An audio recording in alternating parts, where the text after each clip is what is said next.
Hi, I'm Todd Jones, host of the podcast Pressbox Access. Here's a clip from my interview with Peter King. Peter tells us how Mike Holmgren invited him behind the scenes and how that led to unique access to Brett Favre.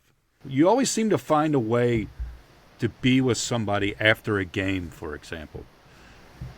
Well, that was the benefit of working for SI, honestly, Todd. And look, part of it was my ability, I think, to do everything in my power to say, I'm going to make sure that I get Jerry Rice alone somewhere for even if it's only 3 questions. I did not want to use the press conference stuff. I just was opposed to that. Unless somebody said something outrageous in a press conference, I very, very rarely use that stuff in what I wrote. And I think the other part of it was that I spent a lot of time, I remember in 1995, I spent a lot of time in that off season.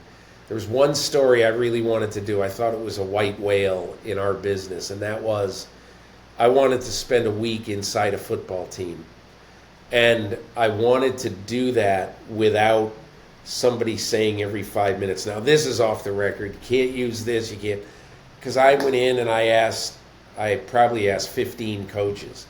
I said, I want to see everything. So if you're not confident in what you guys are doing as a team or an organization, you're probably not going to want me to do this.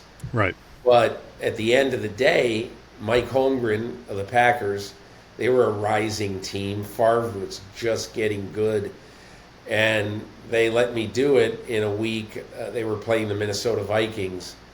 And Holmgren stood in front of his team early in the week and said, guys, it's Peter King. He's going to be around us. I'm giving him access to the team and blah, blah, blah. He can sit in meetings, everything. And so, that was an incredible experience because that year, Favre was just exploding onto the scene. And I was actually at his house twice, 2 nights that week. And I kept thinking to myself, this guy is unbelievable. He's never tired. And little did I know that Favre at the time was hooked on Vicodin. And at the end of the year, he had to go into rehab. So I ended up, one of the great things about doing that story is that at the end of the year, Favre told me the entire story and how it happened. And he told me the night before he was going into rehab.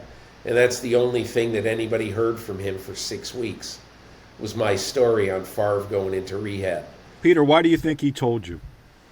Well, because that year, luckily, Holmgren had given me access, and I hung out in Favre's house until all hours, like 2 nights. And, Favre was a really funny guy because I remember this one night we were watching Son of Flubber, the movie on whatever, either HBO. Let me picture this. Wait a minute. You and Brett Favre are sitting there watching Son of Flubber. That's right. That's right. And I fall asleep on the couch, and I had a hole in one of my socks. And so then every time Favre would see me after that, he would say, hey, you got the holy socks on today, or, that kind of stuff. But I think, Todd, honestly, I think he picked me because that story was the first. There was a lot of Favre in that story because they beat the Vikings 38-35 that week. And that was the first game I think everybody started to say, wow, Favre is, the way they would talk about Mahomes now. Favre might be the best quarterback in this game, or he has a chance to be. And so I would write about him a lot, and every time I would go in and spend some time doing stuff with the Packers,